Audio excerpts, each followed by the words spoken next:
James sat in his dimly lit apartment, the hum of the refrigerator filling the silence.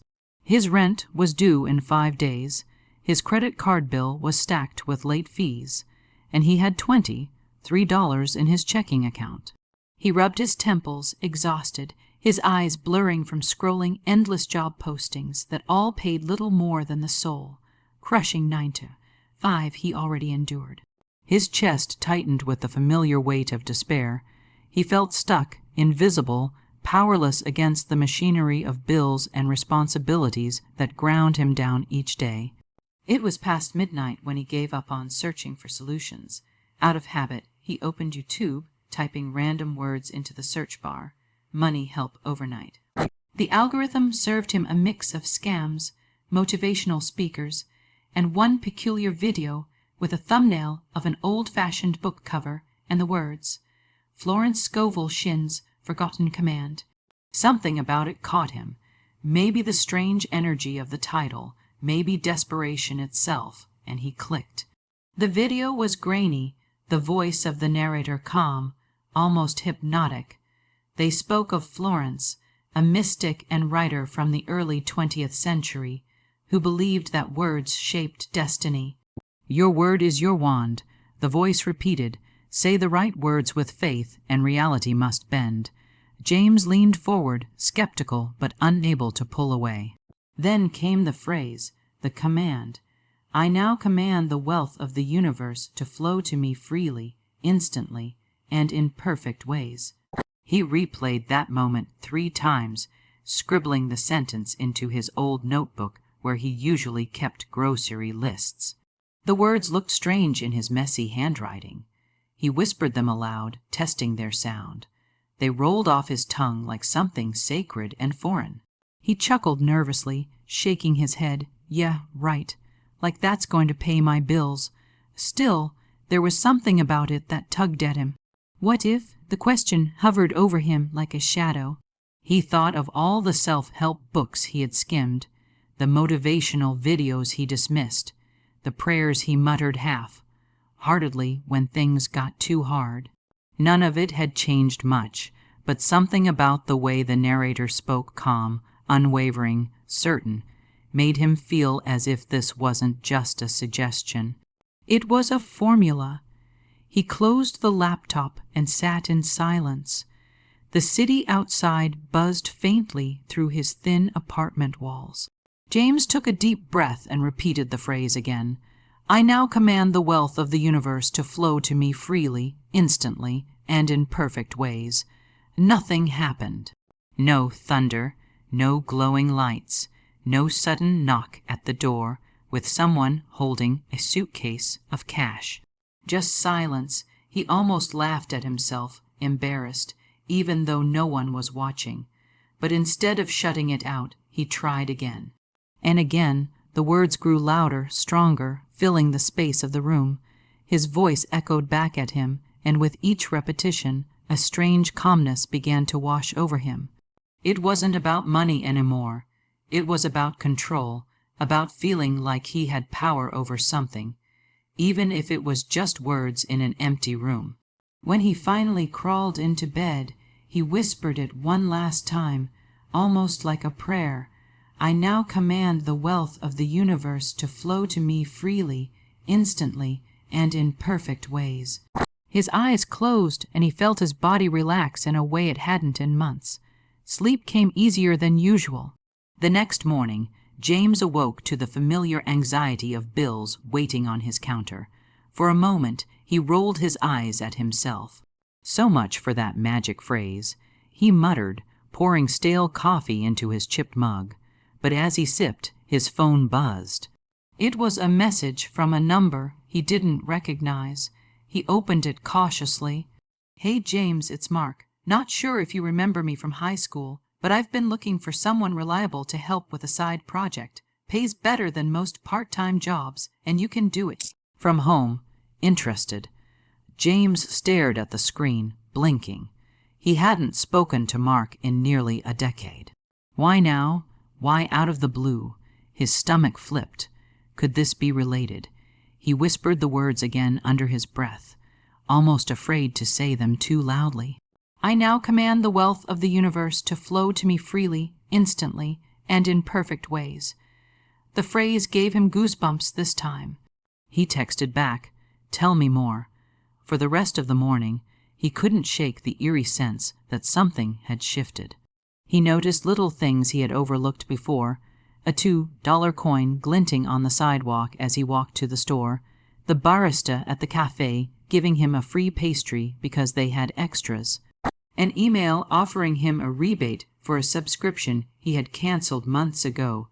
They were small, almost laughable, but the pattern felt undeniable. Back at his apartment, James pulled out his notebook and stared at the sentence again. He wrote it over and over, filling the page like a school assignment. His mind buzzed with cautious hope. For the first time in a long time, he didn't feel entirely trapped. That night, as he lay in bed, James repeated the command again and again until he drifted to sleep. Each word carried a different weight now, vibrating through his chest, making his doubts melt into something new, belief. And in that fragile moment before sleep took him, he wondered if maybe, just maybe, Florence had been right all along. The following days unfolded in ways James could not have predicted. At first, he convinced himself the strange phrase was just coincidence, a trick his mind was playing on him. But the more he repeated it, the more the world seemed to shift, rearranging itself to bring opportunities, small surprises, and strange blessings into his path.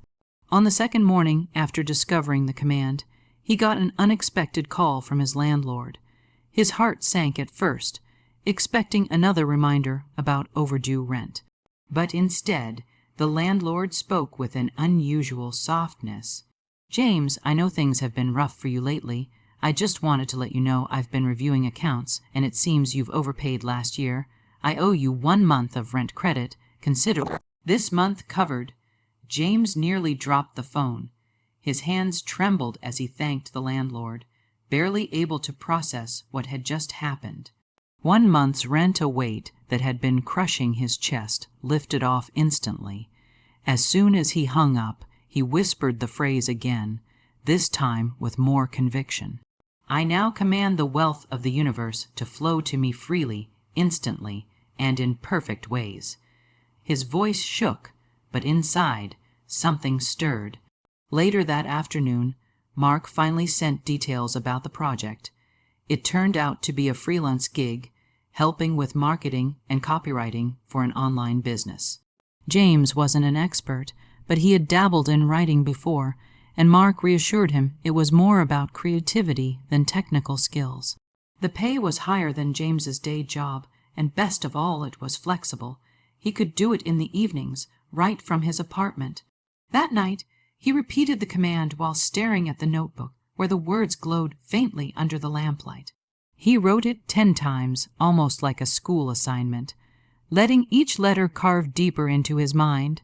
For the first time in years, James felt as if the universe wasn't fighting him, but working with him. The days continued, and with them came more uncanny events.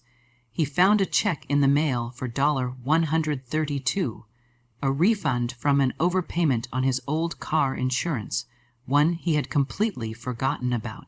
The cashier at the grocery store scanned his items and smiled, saying, "Looks like you got a discount today." He didn't remember signing up for one, but his total bill dropped by nearly half. Every time it happened, James whispered the phrase under his breath. Sometimes he said it loudly, almost shouting it into the universe. Other times he whispered it like a secret prayer while lying in bed, letting the words wrap around him like a blanket. The command became a ritual, his anchor, but with every blessing came doubt. Was it all real? Was he simply noticing coincidences he would have ignored before? One night, sitting alone with his notebook, James felt the weight of skepticism creep back in. He slammed it shut and muttered, "This can't be real. It's just luck." Almost immediately, his phone buzzed. It was an email notification from his freelance portal. Mark had sent the first payment for James's work, $200 upfront, with more promised once the project was completed. James stared at the screen, his mouth dry, his doubts crumbled into silence. He leaned back in his chair and laughed, a raw, uncontrollable laugh that turned into tears. He hadn't realized how much he'd been holding in, the fear, the shame, the endless loop of scarcity. And now, with one simple phrase, doors that had always been locked seemed to crack open. The command wasn't just about money anymore. It was about shifting his entire energy, the way he walked into the world. He noticed people treated him differently, smiles from strangers, unexpected compliments, casual conversations that led to surprising offers. Even his boss, usually cold and critical, suddenly praised him for his initiative at work. One Friday evening, while walking home, James saw a homeless man holding a cardboard sign that read, "Anything helps, God bless." Normally, James would have walked by, avoiding eye contact, clutching his few dollars tightly, but something in him stirred. He reached into his pocket and gave the man a $5 bill, more than he'd ever given before. The man's face lit up, and he whispered, "Blessings come back to you." The words sent chills down James's spine. He repeated the command silently as he walked away. That weekend, James tried something new. Instead of repeating the phrase only when he was desperate or alone, he began saying it with joy. He put on music, danced around his apartment, and shouted the words as if they were already true. He didn't just command the universe, he celebrated with it. The results grew faster. Mark offered him more work, doubling his freelance income. An old friend invited him to dinner and insisted on paying, saying, "You've been on my mind lately. I felt like I owed you this." Even small things, like finding a perfectly good chair by the dumpster outside his building, felt like signs of abundance flowing his way. One night, as he lay in bed, James realized something. Money was appearing, yes, but so was freedom. For years he had been chained to scarcity, convinced that life was about scraping by. Now, for the first time, he believed in possibility. He didn't know how it all worked, whether it was Florence's secret, some psychological trick, or something truly mystical. But he knew one thing, it was working. And deep down, James felt this was only the beginning. The universe had started to answer. But how much more could it give if he truly believed without fear, without hesitation? That question buzzed inside him, stronger than any doubt ever had. As he whispered the command again, just before drifting to sleep, James felt something new settle into his chest, certainty. Perfect. Here's the full expansion of Part 3 into about 1,000 words. James woke up the next morning with sunlight flooding his room, warm and golden, as if the day itself had decided to bless him. For years he had dreaded mornings, dragging himself out of bed to face another day of worry and struggle. But this morning was different. His body felt lighter, his heart steadier. He whispered the command before even getting up, his voice low and confident. "I now command the wealth of the universe to flow to me freely, instantly, and in perfect ways." The words no longer felt like wishful thinking. They pulsed with certainty, like a key turning in a lock. That day, James took a bold step he never would have dared before. He sent out applications for freelance work on 3 different platforms, writing short, confident proposals. Normally, he would have guessed himself, convinced he wasn't good enough. But now he hit send with a strange calmness. By evening, 2 clients had responded positively, one offering him a trial assignment, the other ready to hire him immediately. James's phone buzzed again with an email. Mark had recommended him to another business owner, someone running an online coaching service. They wanted blog posts and ads written. The payment offered was more than James made in a week at his day job. His hands shook as he read the email over and over, making sure it wasn't a mistake. That night, James sat at his small kitchen table with his laptop open, a notebook beside him, and the lamp glowing softly. He worked late into the night, pouring his energy into the assignments. Every once in a while, he paused to whisper the command, not out of desperation anymore, but out of gratitude. It was as if each repetition aligned him with a river already carrying him forward. When he finally sent the first draft to the new client, he leaned back in his chair and closed his eyes. He whispered, "Thank you, thank you, thank you." The next morning, he woke to an email response. "Brilliant work, James. Just what we needed. Expect payment within the day, and we'd like to extend a long-term contract." James laughed out loud, a deep, joyous laugh that startled even him. He couldn't believe how quickly everything was happening. Only weeks ago, he had been drowning in overdue bills, terrified of eviction. Now he had opportunities flowing to him faster than he could handle. But the most shocking event came 2 days later. While checking his mailbox, he found a letter from a bank he had closed an account with years ago. At first, he thought it was junk mail, but when he opened it, his eyes widened. Inside was a statement showing an unclaimed balance money left over in the account that had never been withdrawn. The letter included a check for nearly $200. James stood on the sidewalk, frozen. Cars passed, people hurried by, but he couldn't move. His chest tightened, not with fear, but with an overwhelming rush of gratitude. He whispered the command again, his hands trembling around the paper. "I now command the wealth of the universe to flow to me freely, instantly, and in perfect ways." The universe was listening. With the sudden abundance flowing into his life, James made choices he never thought possible. He paid off his overdue bills. He bought fresh groceries instead of cheap instant noodles.